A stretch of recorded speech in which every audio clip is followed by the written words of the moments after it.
Hello students of class 12।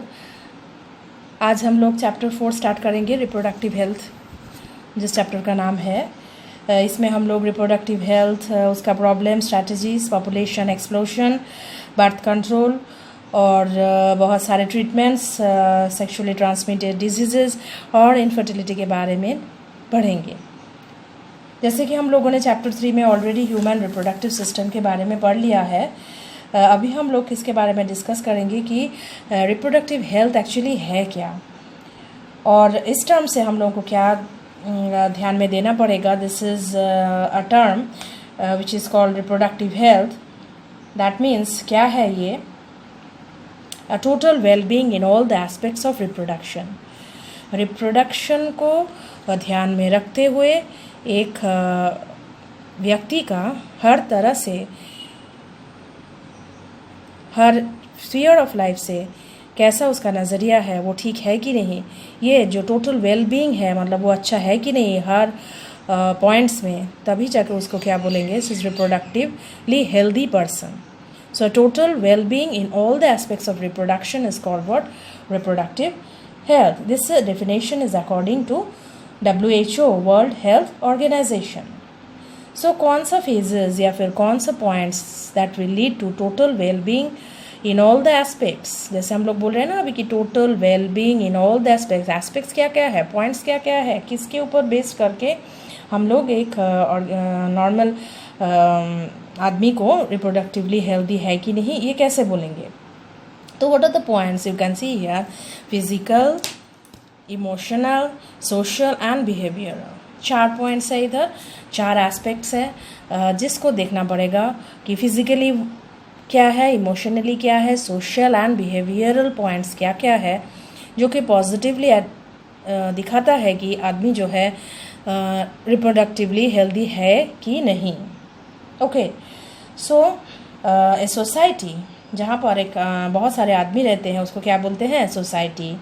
जहाँ पर physically and जो नॉर्मली रिप्रोडक्टिव ऑर्गन्स का फंक्शन है, नॉर्मल इमोशनल डेवलपमेंट है, बिहेवियर इंटरेक्शन है एक दूसरे से, इन all the aspects, sex related aspects mainly, जहाँ पर सब कुछ नॉर्मली दिखाई देगा, तभी उसको क्या बोलेंगे? Reproductively healthy person.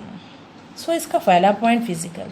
That means physically आदमी को जो है, जिसके बारे में हम लोग स्टडी करेंगे ये रिप्रोडक्टिवली हेल्दी है कि नहीं, इसको फिजिकली फिट होना पड़ेगा।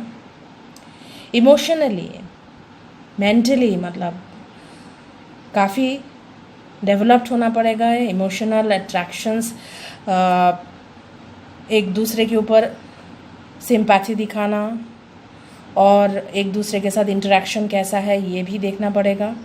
सोशल इंटरेक्शन कैसा है, बिहेवियरल एटीट्यूड कैसा है, एक दूसरे के साथ बिहेवियर कैसा करता है, एरोगेंट है कि नहीं, एग्रेसिव है कि नहीं, सब कुछ देख के, मतलब ये सब पॉइंट्स में अगर पॉजिटिव कुछ दिखाई देता है, सभी पॉइंट्स में अगर पॉजिटिविटी है, मतलब अच्छा, so that we can tell that the person is reproductively healthy. तब जाके बोल सकते हैं कि ये आदमी जो है रिप्रोडक्टिवली हेल्दी है। ठीक है, तो नेक्स्ट हम लोग डिस्कस करेंगे रिप्रोडक्टिव हेल्थ और उसके रिलेटेड प्रॉब्लम्स और सॉल्व करने का स्ट्रैटेजीज के ऊपर। सो जब भी रिप्रोडक्शन का टॉपिक आएगा तब उसके साथ साथ जो जो प्रॉब्लम्स फेस करता होगा सोसाइटी या कोई इंडिविजुअल, वो खुद, ये सब के ऊपर ध्यान देना है। इन सब को क्या बोलेंगे? The problems that are associated with the reproductive health. So Bharat में सबसे पहला जो इनिशिएशन हुआ था, इसमें एक्शन प्लान्स, प्रोग्राम्स, सब कुछ हुआ था for a total reproductive health. Bharat में पहला हुआ था, पहली बार, one of the first countries to initiate this total reproductive health programme.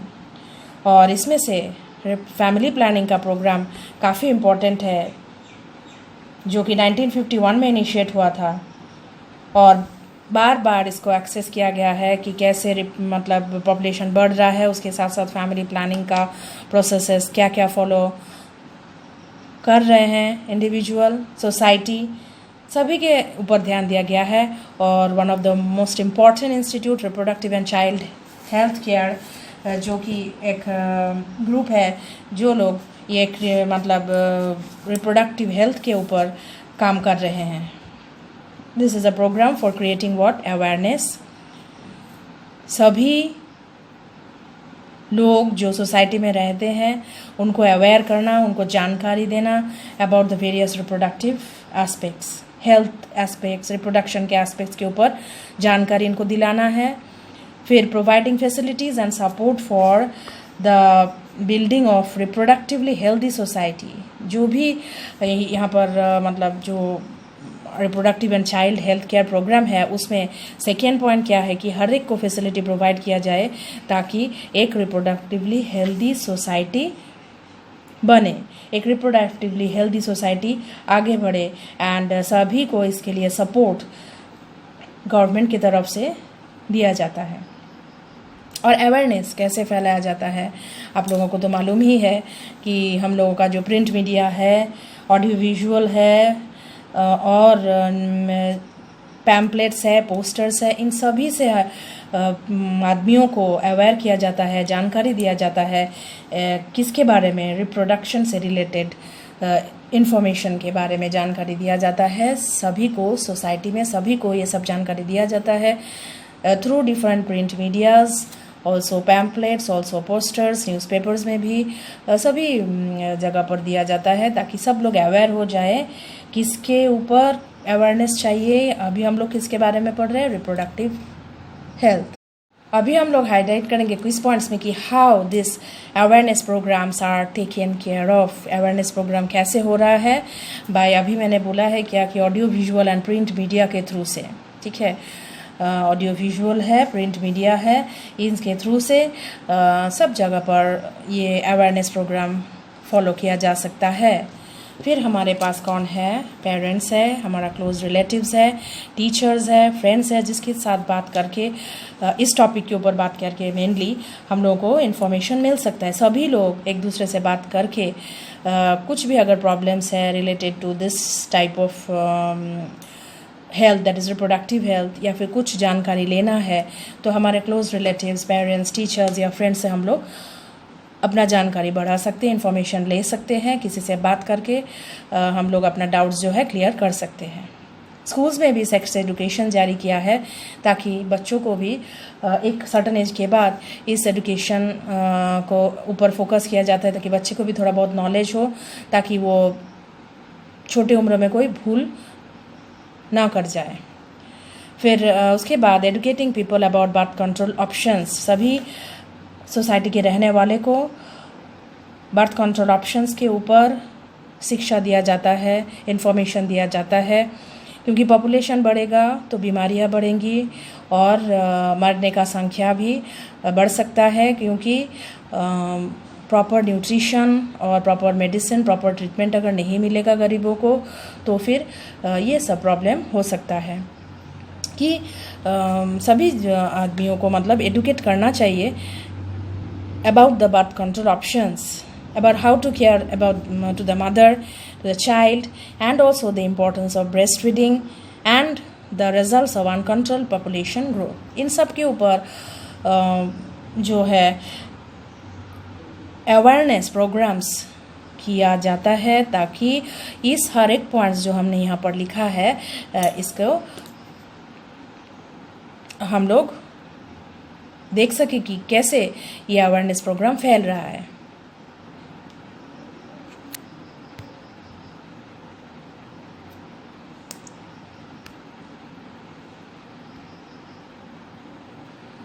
Next हम लोग क्या कर सकते हैं कि ये जो अवेयरनेस प्रोग्राम है इसको क्यों करेंगे, मतलब ये क्या सोच के करते हैं ये अवेयरनेस प्रोग्राम.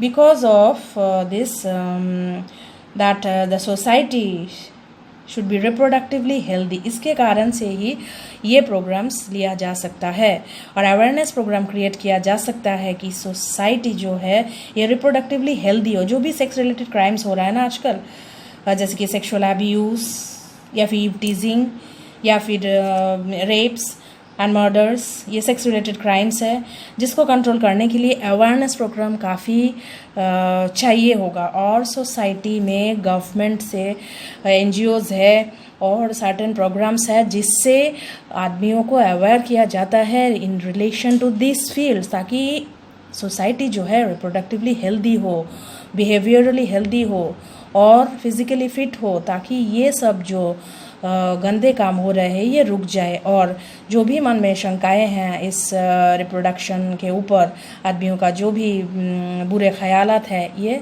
चले जाए और एक हेल्दी सोसाइटी बने। इसके लिए reproductive and child health care programmes जो है ये ही सब लोग जो प्रोग्राम्स से जुड़े हुए हैं ये अवेयरनेस फैला रहे हैं।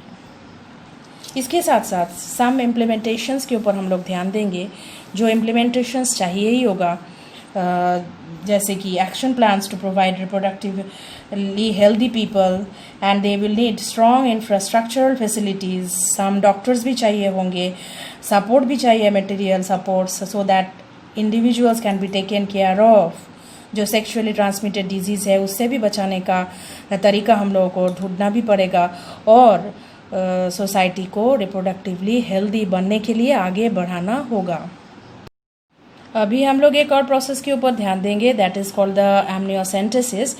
This is the process where यहाँ पर क्या होता है, बच्चा जब माँ के पेट के अंदर बढ़ता है ना, तब क्या किया जाता है, माँ के पेट के अंदर एक फ्लूइड होता है जिसका नाम क्या है, एमनियोटिक फ्लूइड। यूट्रस में एक फ्लूइड होता है, रेडी हो जाता है, बच्चा वहाँ पर बढ़ता रहता है, that is called amniotic fluid. उसको वेरियस प्रोसेस से निकाला जाता है और उसका एनालिसिस किया जाता है, फिटल सेल्स का, बच्चा जो बढ़ रहा है अंदर उसका सेल्स का एनालिसिस किया जाता है to find out if there are any sort of genetic disorders. कोई भी अगर जेनेटिकली प्रॉब्लम दिखाई दे रहा है, genetics problem which is called genetic disorder, जो कि बच्चा जब बढ़ रहा है तभी पता चल जाएगा by the process of amniocentesis. तो इसको अभी बैन किया गया है।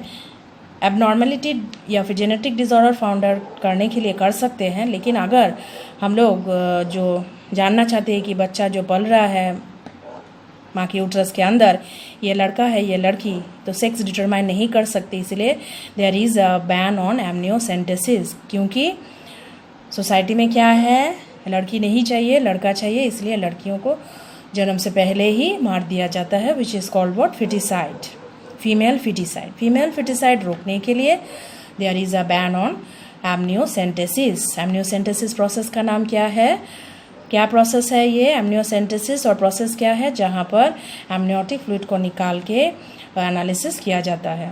ओके, सो ये प्रोसेस बैन किया गया है क्योंकि फिटिसाइड्स जो है, फीमेल जो बच्चा है उसको गर्भ में ही मार देने का बहुत सारा एग्जाम्पल्स बहुत जगह पर देखा गया है, इसलिए एमनियोसेंटेसिस बैन किया गया है। लेकिन ये प्रोसेस काफ़ी इम्पॉर्टेंट है, किसके लिए, ताकि अगर बच्चा जो बढ़ रहा है माँ के कोख में इसका कोई बीमारी है कि नहीं, ताकि जो हेल्दी जनरेशन आएगा, मतलब जो आगे का जनरेशन आएगा वो हेल्दी हो, इसके लिए ये प्रोसेस इम्पॉर्टेंट है to find out the genetic disorders of the growing foetus. क्योंकि अगर जेनेटिक डिसऑर्डर्स है तो बच्चा जन्म लेने के बाद अच्छे से जी नहीं पाएगा।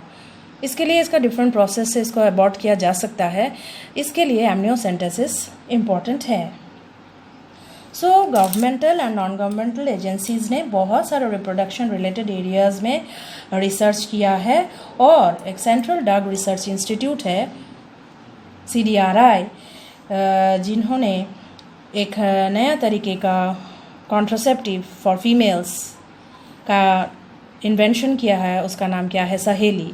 सहेली एक फीमेल कॉन्ट्रासेप्टिव है जो कि scientist, central drug research institute के साइंटिस्ट ने ये नया तरीके का कॉन्ट्रासेप्टिव यूज़ किया है ताकि ड्रग इंटेक जो है, मेडिसिन का इंटेक थोड़ा कम हो और बहुत कम लेने से भी कॉन्ट्रासेप्शन जो है, बर्थ कंट्रोल का प्रोसेस जो है ये जारी रह सकता है। सो सभी को गवर्नमेंट की तरफ से awareness programmes about sex related matters और क्या क्या करना चाहिए इसके बारे में अभी हम लोग डिस्कस करें। Researches has been done for new methods of birth control about sex related matters. और किसके ऊपर ध्यान देना है, increase number of medical assisted deliveries, मतलब जैसे जैसे गांव में बच्चा हो जाता है ऐसा नहीं चाहिए, मतलब जो मेडिकली हो, डॉक्टर के साथ जुड़े होके फिर बच्चा जन्म देना, ये काफ़ी इम्पॉर्टेंट है। बच्चा जन्म लेने के बाद उसका प्रॉपर केयर भी होना चाहिए। Detection and care of STDs, sexually transmitted disease है कि नहीं, इसके ऊपर भी रिसर्च किया जा रहा है कि पहले से ही सेक्सुअली ट्रांसमिटेड डिजीज़ है कि नहीं, इसको देखा जाए, डिटेक्शन किया जाए, फिर क्योर कैसा है, कैसे ठीक करेंगे, इसके ऊपर ध्यान दिया जाए। फिर overall increase of medical facilities for all sex related problem, अगर कोई सेक्स रिलेटेड प्रॉब्लम है तो उसका कैसा ट्रीटमेंट किया जाएगा, इसके ऊपर भी रिसर्च किया जा रहा है। और इस बेसिस पर, इसी सब पॉइंट्स के ऊपर बेस्ड करके अगर जो भी अवेयरनेस प्रोग्राम किया है तो उससे हम लोगों को क्या मिलेगा, एक improved reproductively healthy society. So this things are to be done. Methods of birth control चाहिए, सेक्स रिलेटेड मैटर्स के ऊपर डिस्कशन चाहिए। जब डिलीवरी होने का टाइम हो तो वो डॉक्टर के हाथ से ही हो, और बच्चा जन्म लेने के बाद उसका प्रॉपर केयर हो। सेक्सुअली ट्रांसमिटेड डिजीज़ है कि नहीं, इसके ऊपर डिटेक्शन एंड क्योर के ऊपर ध्यान देना है। ऑल द मेडिकल फैसिलिटीज़ देना है अगर कोई सेक्स रिलेटेड प्रॉब्लम्स है तो, तब जाके हम लोगों को क्या मिलेगा, एक improved reproductively healthy society. Okay.